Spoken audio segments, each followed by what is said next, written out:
Muito bem, vamos falar sobre dengue e você vai gabaritar na sua prova. Conceito e características gerais da dengue. Primeira coisa, você tem que saber que a dengue, ela é uma arbovirose. E aí, vou te explicar o que é arbovirose. O que são arboviroses? Esse aqui é um conceito do Ministério da Saúde, ok? Arboviroses são um grupo de doenças virais. Olha só, doenças virais. Isso aqui já tem que chamar a sua atenção. Que são transmitidas principalmente por artrópodes, como mosquitos e carrapatos. Então, arboviroses são doenças virais transmitidas por artrópodes, que são os mosquitos e carrapatos. Bom, sabendo disso, a gente volta aqui, ó. Dengue, ela é uma arbovirose urbana, ok? Sua incidência é na área urbana.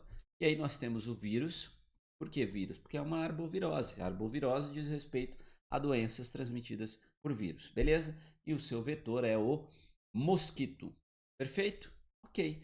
Sempre suspeitar de quadros febris agudos. Então, um quadro febril agudo vai chamar a atenção para dengue. Beleza? Então, quem trabalha aí na saúde pública já se deparou com isso aí. Falou em quadro febril agudo, a gente tem acende o alarme aí para dengue.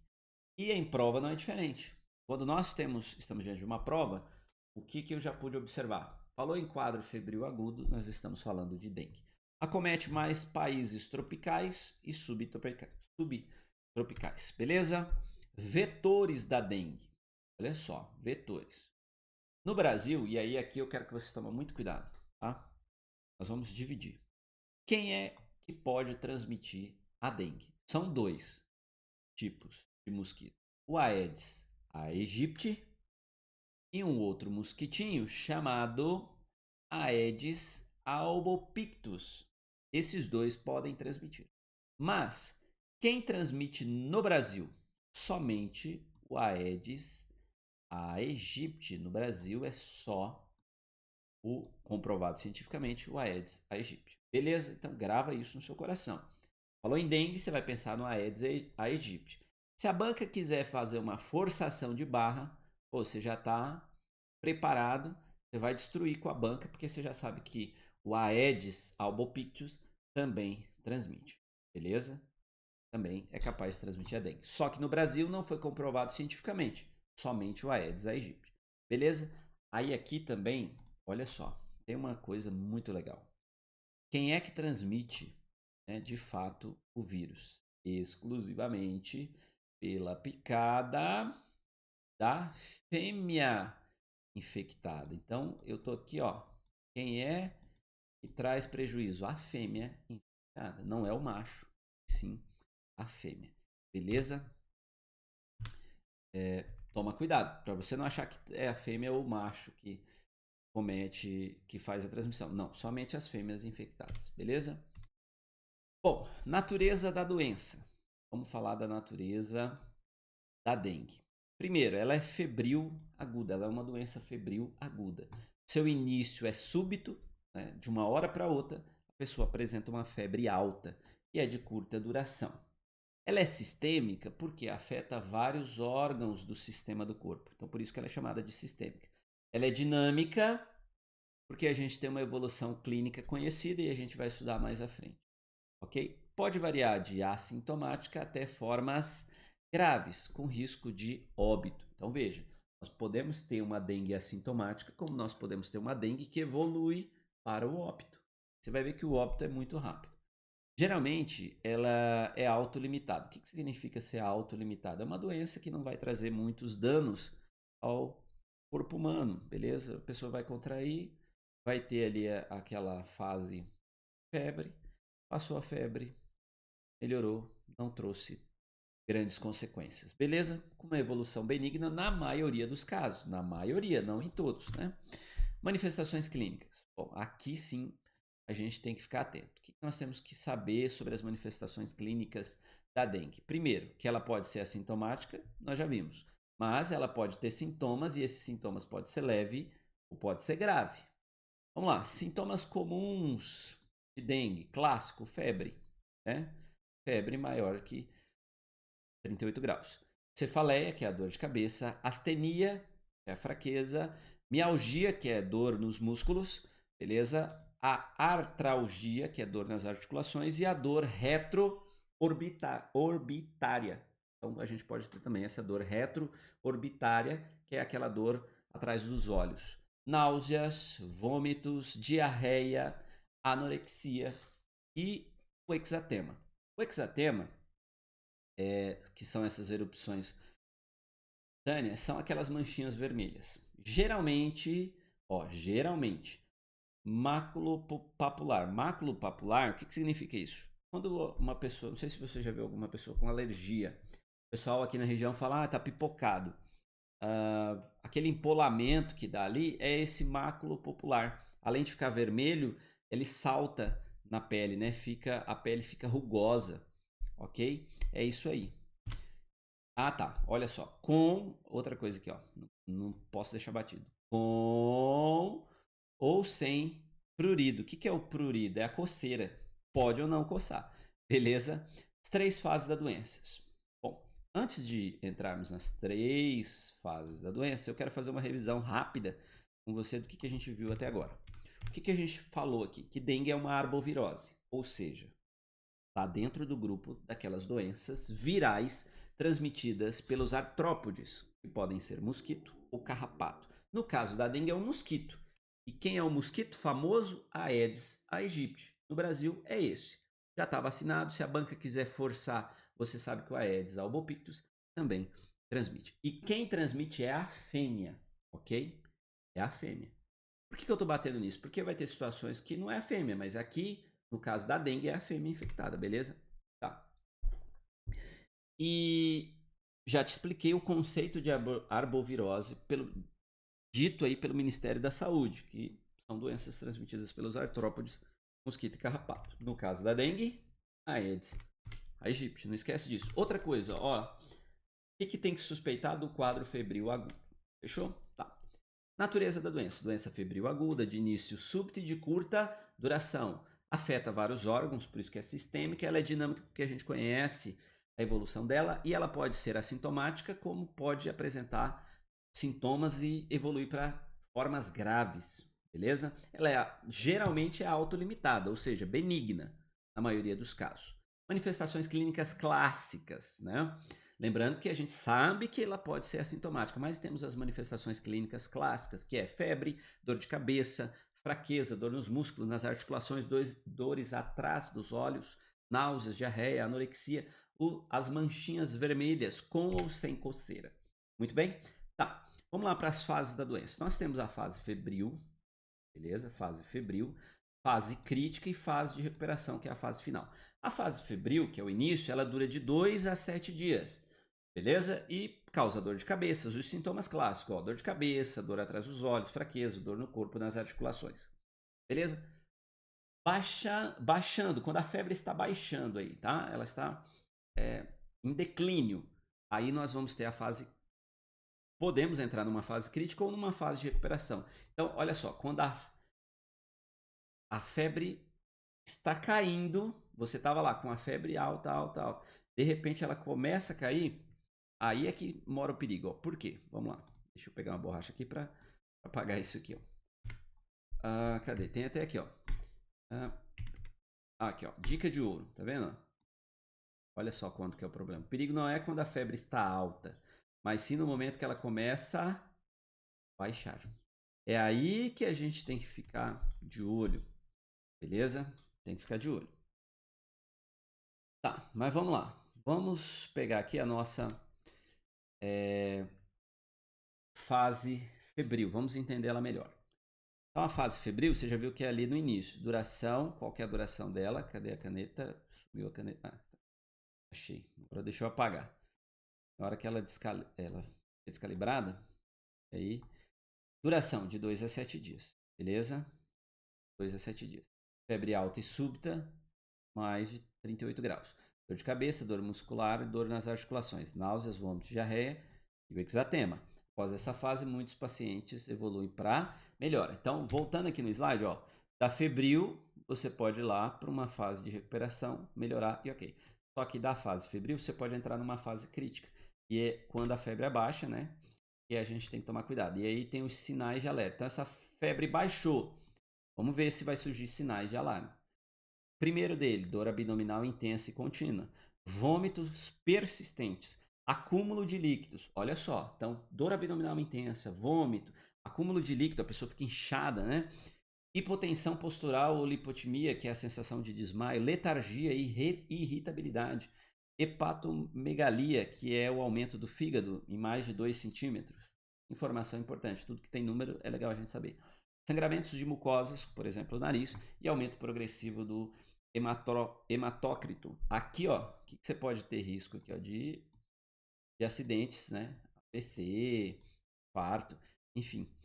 Porque o sangue vai ficar mais espesso e é onde pode dar problema. Você pode sofrer um AVC ou um infarto, beleza? Sem o manejo adequado, pode evoluir para formas graves e o óbito, né? Sim. Então, olha só. Então, dor abdominal intensa, vômito, acúmulo de líquido, essa sensação de desmaio, uma letargia, né? Barriga, o abdômen aqui inchado, né? Sangramento no nariz, beleza? E aí também essa situação do sangue, esse aumento progressivo, né, dos hematócritos, que é onde pode coagular e aí dá problema. Beleza? Fase de recuperação, 24 a 48 horas após a fase crítica. Então veja, pode evoluir para uma fase crítica, ter esses sintomas ali, né? E ir para uma fase de recuperação. Sim, pode, perfeitamente, né? Sem problema nenhum. Então, veja, reabsorção gradual dos líquidos extravasados, a duração é de 48 a 72 horas. Então, veja que a fase de recuperação é curta, né? 48 a 72 horas. Enquanto a fase febril vai de 2 a 7 dias, né? Aqui é a fase de recuperação de 48 a 72. Melhora do estado geral, retorno do apetite, redução dos sintomas gastrointestinais, estabilização hemodinâmica, melhora do débito urinário e pode ocorrer algumas situações. Primeira delas, o prurido generalizado, aquela coceira. O pessoal tem isso, né? Aqui na região o pessoal fala isso. Ah, deu muita coceira, é porque vai parar da dengue. Beleza? Porque é ali na fase de recuperação que vai dar esse prurido generalizado. Bradicardia, né? É um batimento abaixo de 60, perigoso isso aí. Alterações no eletrocardiograma e a gente pode ter um exatema tardio também. Dengue grave. Aí o que acontece? Olha só. Então você estava na fase febril, a febre baixou, só que os sintomas foram aqueles sintomas de alarme, são sintomas mais graves. O que a gente vai ter ali? Ó, extravasamento grave do plasma. O líquido, o plasma é a parte líquida do sangue. Ele sai dos vasos sanguíneos e vai ali para os tecidos ao redor, beleza? Se estiver numa mucosa também. Então o que acontece? Aqui é perigoso, beleza? Ó, sangramento, já vimos? Sangramento é sinal de alerta. Disfunção grave dos órgãos, começa a comprometer alguns órgãos. Possíveis complicações que a gente pode ter numa dengue se você teve um quadro grave. Você pode desenvolver uma hepatite, uma encefalite ou uma miocardite, ok? E aqui, ó, o choque, né, por esse extravasamento e muitas vezes até mesmo pela questão do sangue estar espesso, esse choque aqui, ó, é que é o problema. Geralmente ele é curto, só que ele pode levar a óbito num período curto, ó, de 12 a 24 horas. Então o óbito da dengue, cara, é muito curto, de 12 a 24 horas. Vai dar o choque, né, porque havendo ali um extravasamento gigante de líquido, né, ou sangramento, muito sangramento, e aí você pode ter um choque e aí evoluir para óbito de 12 a 24 horas. Beleza? Vamos tratar aqui de dengue em crianças. Normalmente é assintomático e aí os sintomas são inespecíficos. Por que inespecíficos? Porque a criança ela já apresenta uma série de sintomas que são de rotina ali para a mãezinha, para o papai cuidar. A gente já sabe, igual sonolência. Pô, a criança tem essa molezinha mesmo, né? Recusa de alimentar. Qualquer criança que não recusa. Vômito, diarreia, de vez em quando, sempre tem. E aí, em menores de 2 anos, é pior ainda. Porque aí os sintomas acabam se confundindo como o próprio hábito da criança. Mas aqui tem uma coisa legal, ó, critério epidemiológico. O que seria o critério epidemiológico? Então você tem aqui a casa A, que tem um bebezinho de 2 anos e está apresentando alguns sintomas. Só que na casa do lado você visitou e notificou e encontrou larvas e deu positivo para dengue. Poxa, né? Os critérios epidemiológicos apontam para uma possível contaminação ali, né? Pode ser que seja dengue, sim. Beleza? Então veja que os critérios epidemiológicos, o seu trabalho vai ajudar a identificar, sim, nessas criancinhas, principalmente as menores de 2 anos. Beleza? A evolução é mais rápida e grave do que em adultos. Gestante, o que você tem que cuidar? Terceiro trimestre da gestação. Sangramento, ok? No terceiro trimestre, risco de óbito, risco altíssimo, beleza? Então é o que ela pode trazer a gestante. Trazer ali sangramentos, algumas alterações morfológicas, beleza? Na gestação e também esse óbito aí no terceiro trimestre, a letalidade é maior do que em mulheres não gestantes. Então, as gestantes têm uma letalidade maior. Maior risco de os idosos, né? Maior risco de hospitalização e formas graves, porque tem um sistema imunológico menos eficiente, já debilitado, cansado, né? O sistema imunológico. Então, aí vai agravar. Outra coisa, o pessoal costuma falar, vamos lavar o vírus da dengue, porque tomar muita água, ó, e os idosos têm mais chance de desidratação. E para combater a dengue é hidratação. Beleza? Uma avaliação clínica deve ser feita de forma rigorosa. Vigilância epidemiológica. Tá, quais são os objetivos? Primeiro, notificar e investigar. Não adianta notificar e também não investigar. Nós vamos notificar, vamos investigar esses casos suspeitos. Entre as arboviroses, nós estamos falando de dengue, mas dengue, zika e chikungunya faz parte aí das arboviroses. Monitorar a evolução temporal e detectar os surtos. Esse é o nosso trabalho. Né? Os agentes de endemias, ele permite esse monitoramento, né? Quase que em tempo real. Vamos trabalhar com medidas, com componentes epidemiológicos, né? Que são as pessoas, o tempo e o espaço. Essas unidades aqui, ó, pessoa, tempo e espaço, são unidades extremamente importantes para essas análises epidemiológicas, beleza? Integrar informação. Também, ó, aqui, vamos lá, informação. Basicamente é isso, ó. A gente tem que integrar informação. Não adianta nada a vigilância epidemiológica notificar, investigar, ter todos os dados ali e totalmente desconectado da epidemiológica e da laboratorial. Principalmente da laboratorial, né? Só tá lá constatando que a pessoa está com dengue e vigilância epidemiológica fala, não, aqui não tem dengue não. Tá? Essas informações têm que estar interligadas. Sempre ter articulação, né, do controle vetorial com assistência à saúde. Por isso que, eu não sei se você já trabalhou, mas se você trabalhar, você vai ver que você vai estar ali extremamente ligado à sua UBS, não sei como chama na sua região, os postinhos, né, de saúde. Você vai estar trabalhando em parceria ali com esse pessoal. Beleza? Redução da transmissão é o que nós buscamos.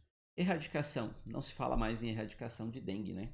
É reduzir a transmissão, a gravidade e a mortalidade. É isso que nós buscamos. O nosso trabalho de campo do agente de endemias é isso aí: reduzir a transmissão, a gravidade e a mortalidade. Você vai acabar com a doença? Não.